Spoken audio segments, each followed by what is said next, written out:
So there's this old paradigm, and this is to the best of my ability to simplify it. The current economy runs something like extract resources, take from the land, uh, go to work, work 9 to 5, try to be productive, put your labor into something, make things. That is the goal. Oh, but why do we do that? To consume. Consume as much as possible. Consumption will make you happy. Consumption will make you a better person. So there's this consumerist mindset. And what happens from that? Profit, and that's great. And we see GDP growth. And this is kind of like a linear line, maybe an oversimplification of our current mainstream economy. What happens after profit? Uh, Kind of a question mark. We don't like to talk about that here. Um, yeah. Unfortunately, this pattern systemically produces a couple of things that makes me less happy with this current story. So one is GDP no longer makes us happy. I'm going to come back to this one in a second. Second, inequality is rising. So this pattern tends to end up with winners and losers. And the research that I've seen says that this makes everyone sad. So even the winners are unhappy in a world where there's more inequality. So that's also not a happy thought. And then over here, our ecological footprint in Canada is the fifth highest in the world. There's some great research out of York and the Environmental Footprint Initiative that measures the number of planet Earths it would take for everyone on planet Earth to live the way that the average Canadian does. And I think it's something like 4.7 Earths would be needed if everyone lived the way that Canadians do.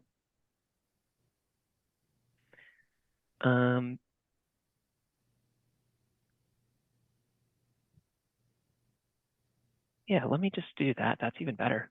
So this thing on GDP no longer makes us happy. Part of this was inspired a little bit from yesterday's session on other metrics, but you see this purple line here? That's GDP per capita over kind of like the last 20 years. Yeah, we're getting richer.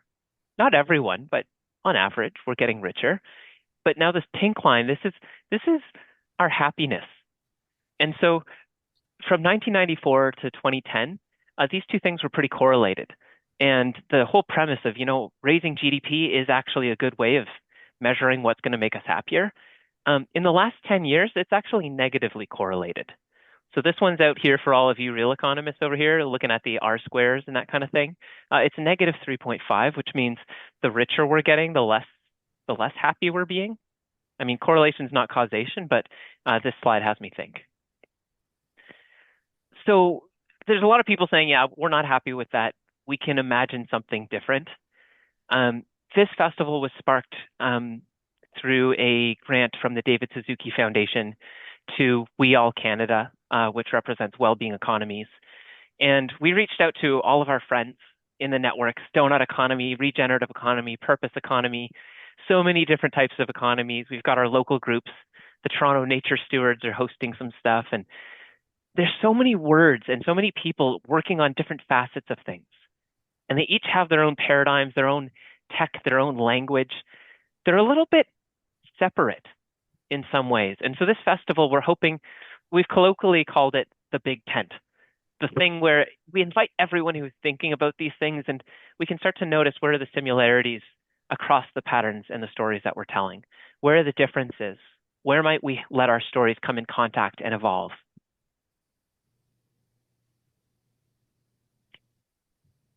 I draw inspiration, and I feel like Tanya, you knew my slides. It's like you just intuited this.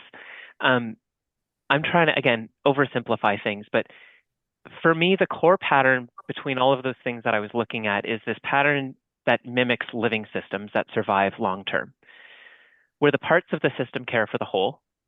I might think of a human body as a living system. Certainly, my stomach cares for me. My brain cares for me. My hands contribute to my well-being. All of my parts of me are contributing to my whole. And we also have a whole that cares for its parts. So I, as an entire system, I'm caring for all of my body parts. I'm never thinking, you know what? I don't need my feet anymore because I need to put more energy into my hands. That's not a healthy way of being. And unfortunately, I think our current economy isn't caring for all of its parts. And then the final thing that I'm really trying to bring into this festival is this idea that it's adapting and learning, because our environment is changing around us. And we must learn into new patterns to continue to be fit for the environment and to help our environment, to enrich the world that we live in.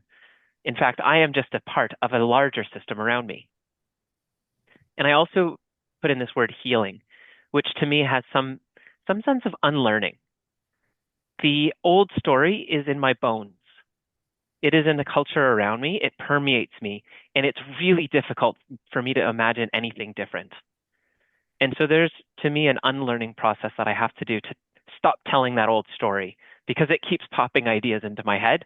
And I can never fully trust, am I replicating that story or am I actually acting in a way that is caring for the whole? With that said, I think that this pattern is fractal. So I used an example about my human body. Hey, This Ryan. same pattern, oh, yes, that, Yeah, I was just wondering if do you want to just take a breath for a moment? thank you. Yeah, I get so energized with this and I go super quickly. I value that. Thank you.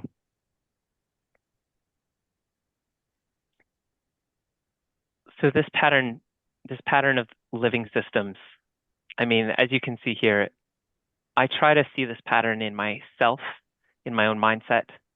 I try to create patterns in my household. I know there's people here that are trying to apply these patterns in business. We believe if we have shifts at these other layers, it will change the economy. The entire economy will resemble this pattern. And of course, this is living inside of the ecology on our planet.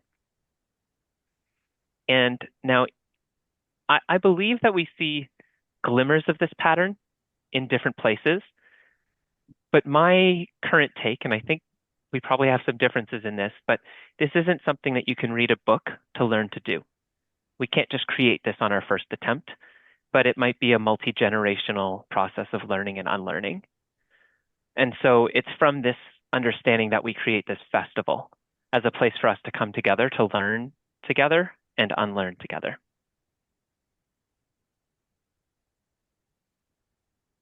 I'm holding this festival hopefully transparently, and we've actually designed it with an attempt to do things differently than the average festival. So I'll briefly touch on four facets that I'm making a bet that these things will contribute to a different pattern. And we may prove this wrong, which is great. We may, I mean, science says we can't prove it correct, but we can see what happens if we try these things. So one is this idea of distribution. I hope that everybody here feels co-ownership and a sense of co-responsibility to create this festival, that there are not owners and participants. It is not a service being provided. It is a system that we all participate in. That this festival is regenerative, which means it takes energy to create this festival. People are putting energy into it. I hope it generates more energy output and nourishes the field that sustains it. We're building tools with AI and with the website to enable collective consciousness, to enable parts to better see the whole of the festival. And I'll talk a little bit about that later. And then finally, we view relationships as the foundational infrastructure of this festival. It's not the website. It's not all of the sessions. It's the conversations between people and the information that is flowing. Our conversations and our dialogue, this is our circulatory system. This is our nervous system. This is how ideas spread from person to person and actually lead to the impact that we're hoping for. So one nudge here that I would encourage you is to be a little bit more free and candid with your feedback than you may normally be. Let's give just additional information for each other and see what happens. So I keep saying this festival is a hypothesis. I think in good science, we try to make our claims and our beliefs refutable. We want to turn, like if they're false, we want to know that they're false. So that's why I want to make the mechanics of this festival visible. This is what we're trying to do. And if this does not feel regenerative to you or it does not feel distributive, let us know. We want to learn. I assume that as we try to venture into this unknown space, we will be making mistakes. We've already made mistakes in the festival. They're necessary for learning. If you're hosting a session, try something new. Venture beyond what you're currently comfortable with. It's okay to make mistakes here. This is my story that I'm sharing right now. I hope this is a space where you can bring your story. If you say everything Naryan said, I don't like that, that's not what I think it is, make a session. Tell everyone about what you think it is. Test your own hypotheses. And then finally, let's hold our stories like living things, which is to say, lightly, with care, and giving them the freedom to let them evolve.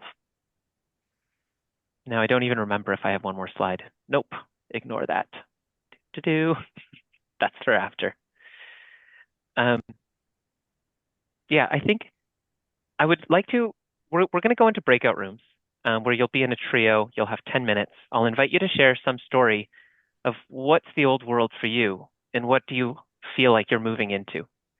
But to just get us primed a little bit with some more personal shares, I wonder if there's some co-creators who would like to share their stories. Yeah, just in a minute or so. Joyce. Not a story. I just want to summarize because I heard a lot of these dichotomy, like is it distributed or is it this? What you're saying is in my feedback, you're testing hypothesis, meaning there's not any yes or no so much, but they can be both and. They can be this and that, a little bit of this and a little bit of that. I just want to clarify, is that the understanding? Totally. I think, Rossi, did you have a story you were able to share? Do, but now I'm shy. I I did prepare. Yeah. Do you mind? Like, because I said yes very recently.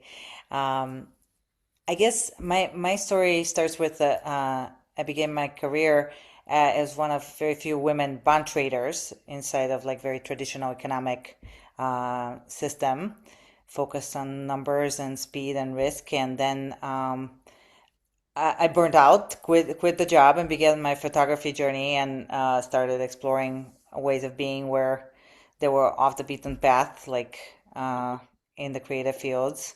And I became interested in the ways that people create value, like barter, mutual aid, community exchange, creativity, care, emotional support, shared resources.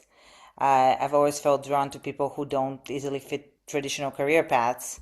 Um, Artists, sensitive people, neurodivergent people, caregivers, seekers, people whose gifts are real but not always honored by the traditional economic space. So for me, the well-being economy is not just a policy, like an idea, but it's more personal, and it's about what would an economy look like if it supported dignity, belonging, creativity, friendship, and meaningful contribution. So, and I'm very passionate about relational practices and how people relate and the value in that in our lives. So maybe I'll pause there. Thank you. Hello, my name is Hilary Van Welter, and I have had the privilege of being invited in to help co-create this amazing festival to reimagine the economy. I've been exploring the economy for almost 5 decades now, and it has been quite a journey to experience the various models and theories and systems and all of that as we literally live through one of the most incredible transformations in recent memory.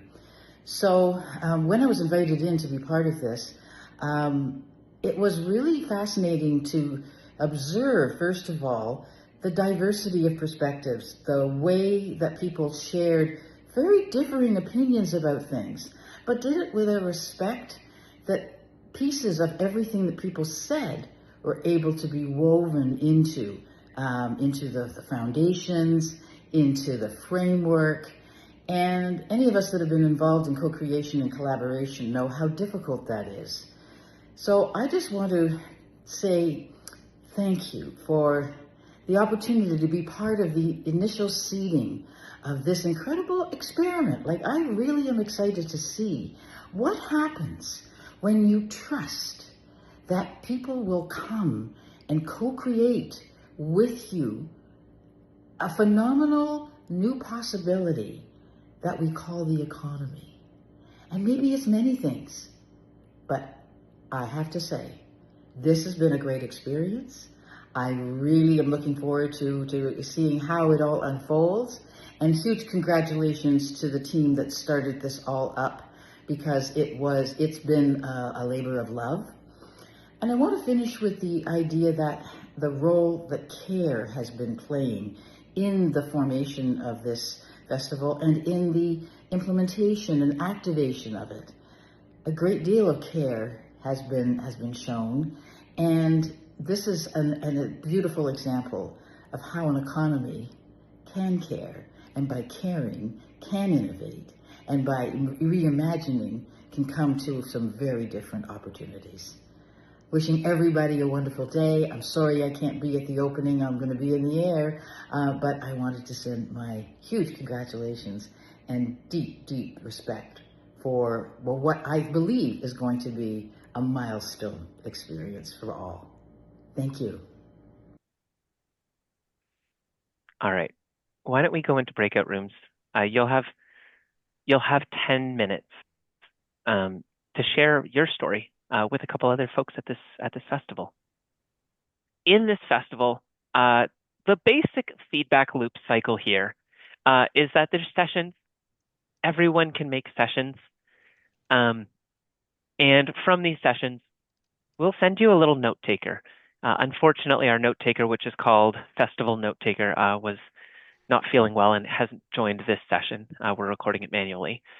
But what this does is you have a great conversation, and this note taker, it's optional, but we'll transcribe the conversation.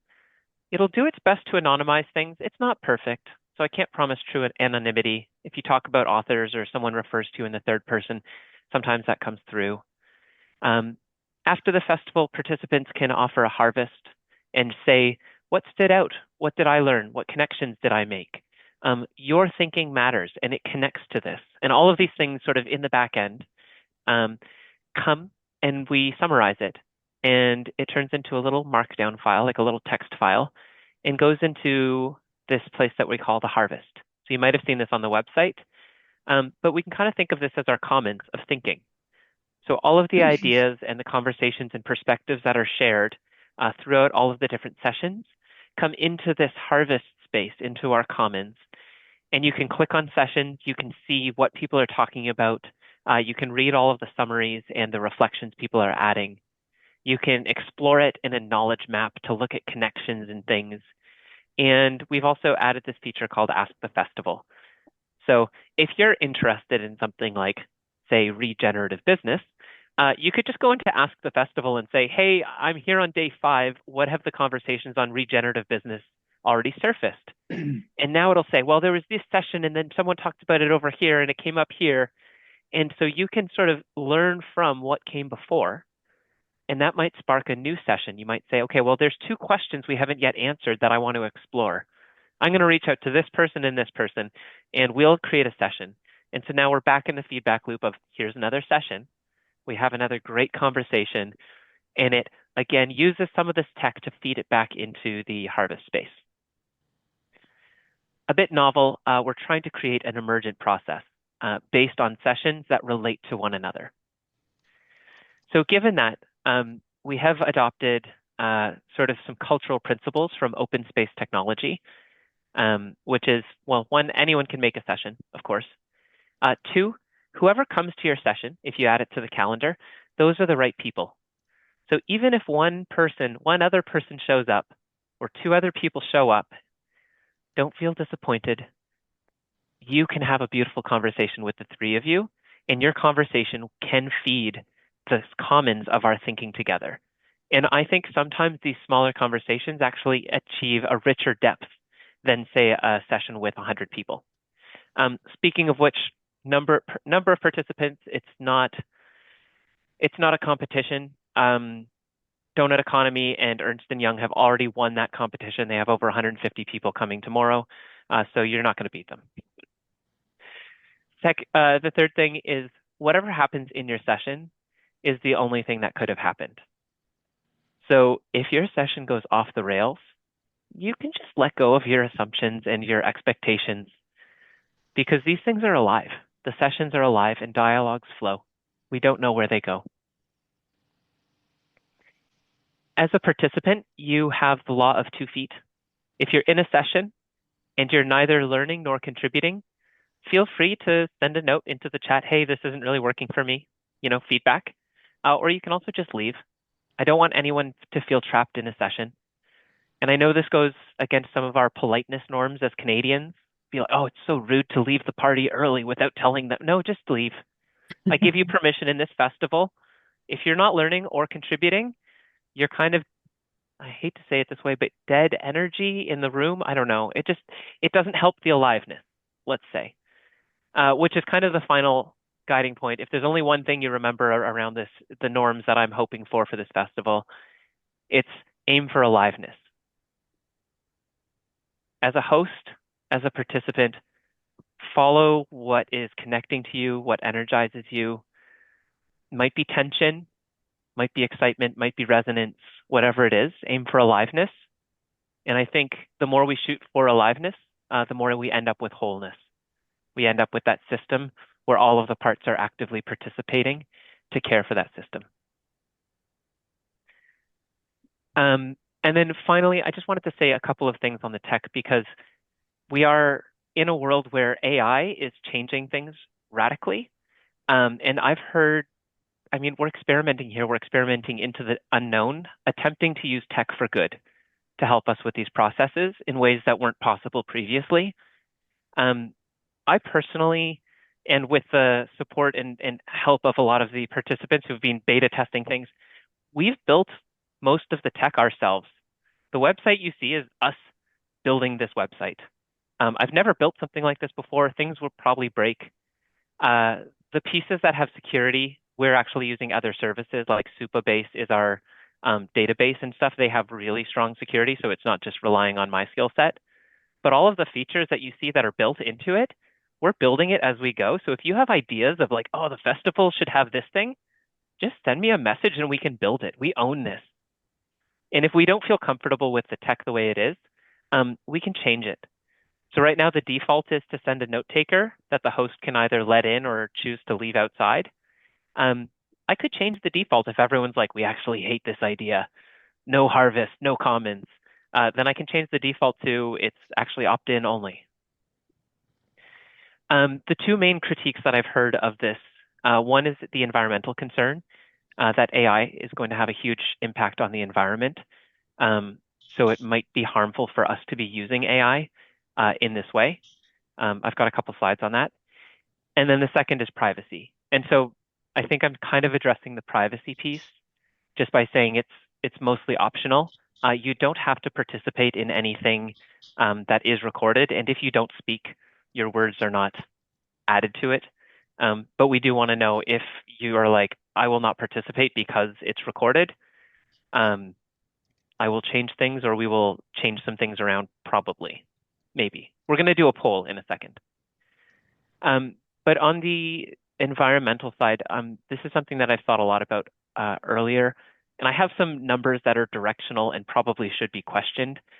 But of course, I asked AI and then I fact checked it with another AI to give some estimates of assuming we have 200 sessions that are each an hour, and assuming that I spent 50 hours vibe coding this website, and assuming that we're doing the transcription using Whisper and all of these other things, the festival AI usage is probably going to use about 7.5 kilograms of CO2, which is approximately 2 or 3 hamburgers worth of carbon.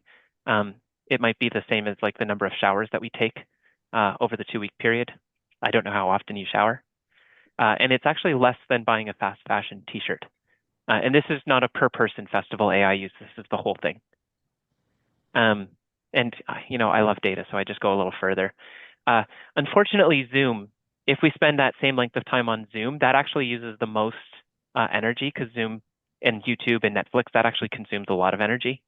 So this is our Zoom usage compared to the festival usage of AI. But the one thing that I can feel kind of okay is that this is an online and local thing. So there are local events happening in different cities. I would love for people in every city to host local events. We're trying to avoid having people fly because if this was an in-person conference and we said, hey, you know what, like 100 people are flying halfway across the country here, this is what it looks like. Where the Zoom plus all of AI use down here is like a rounding error in the amount of carbon that would come from 100 people flying across Canada to be in person.